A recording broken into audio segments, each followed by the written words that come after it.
Señora ministra, ¿van ustedes a reducir el gasto improductivo del Estado?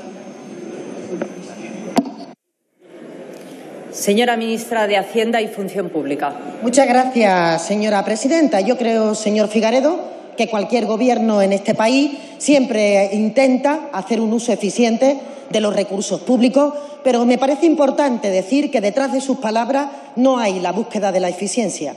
Detrás de sus palabras lo único que hay es la búsqueda del desapego de los ciudadanos a la política, en el caldo de cultivo donde ustedes quieren siempre progresar, por tanto imponer solo y exclusivamente su agenda ideológica, que pasa, como todos los ciudadanos saben ya, por intentar negar la diversidad en este día, en esta semana del orgullo del conjunto de colectivos que están reclamando ser iguales, de la dignidad de las mujeres en un trato igualitario frente a los demás, por mucho que se Silencio, por favor. el señor Espinosa de los Monteros, que debe de hacerle gracia el sufrimiento de estos colectivos.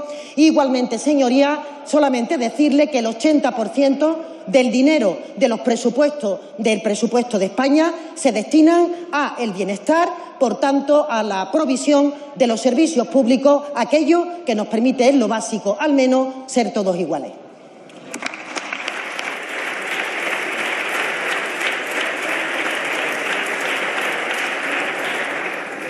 Señor Figaredo. Muchas gracias por su concretísima respuesta, señora ministra. Tienen ustedes, señora ministra, el Gobierno más caro de la historia. No uno muy caro, no uno bastante caro, el más caro de la historia. Tienen ustedes más ministros que nunca jamás en la historia de España. Tienen ustedes más altos cargos dentro de cada ministerio que nunca jamás en la historia de España. Tanto es así que se han permitido hasta crear direcciones generales para amigos íntimos del presidente del Gobierno, se han permitido colocar en la cabeza de las pocas empresas públicas que aún quedan a sus jefes de gabinete, a sus compañeros de partido. Tanto es así que estas empresas públicas cada vez tienen una viabilidad financiera mucho más complicada. Y en esta situación en la cual ustedes dilapidan, gastan y tiran al final el dinero de los españoles, porque es que también han incrementado el presupuesto de cada una de las fundaciones, agencias de cooperación, etcétera, etcétera, etcétera, que hay en el Estado español. Ustedes han incrementado el presupuesto de todas ellas. Y en esta situación de gasto descosido y descontrolado, España se enfrenta a una situación complejísima. Incremento de tipos de interés, con una deuda que ustedes nos han dejado del 120% del PIB.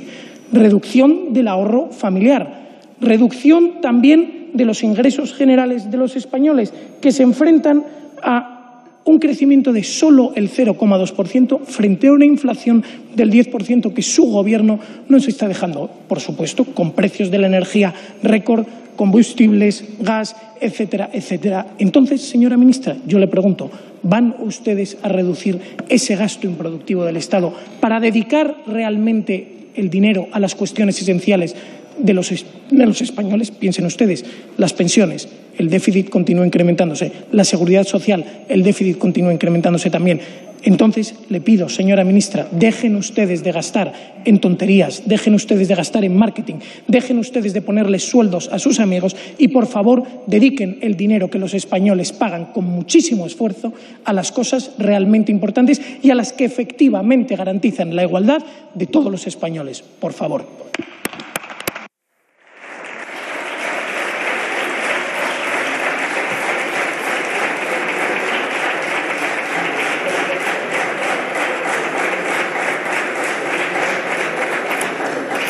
Señora ministra.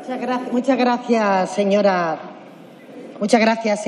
presidenta. Verá usted, señor Figaredo, yo creo que la única formación política que no puede hablar justamente de gastos improductivos, que ustedes antes llamaban chiringuitos, es justamente usted, que se sienta hoy, no sé por qué, probablemente tiene usted alguna aspiración, se sienta usted hoy en el señor del señor Domínguez Abascal, que ha sido, señor Abascal, que ha sido conocido porque era el único integrante de un chiringuito que se hizo expresamente para él. Y además, recuérdeme que le diga, probablemente le queda para tener la comunicación del señor Abascal, a pesar de los cursos que parece que usted está haciendo, por cómo se expresa aquí en esta tribuna, decirle simplemente que uno predica dando trigo. Creo que esa frase le puede sonar. ¿Qué hacen ustedes en Castilla y León? ¿Qué han hecho ustedes en Castilla y León? Se lo voy a decir. En Castilla y León han pasado ustedes, desde que son vicepresidentes, de un gasto en asesores del 20% a un gasto en asesores que ha incrementado un 33%. Han pasado ustedes de un número de alto cargo de 81 personas a 99 y tienen ustedes una vicepresidencia que no tiene ningún tipo de función. Por tanto, hágaselo mirar.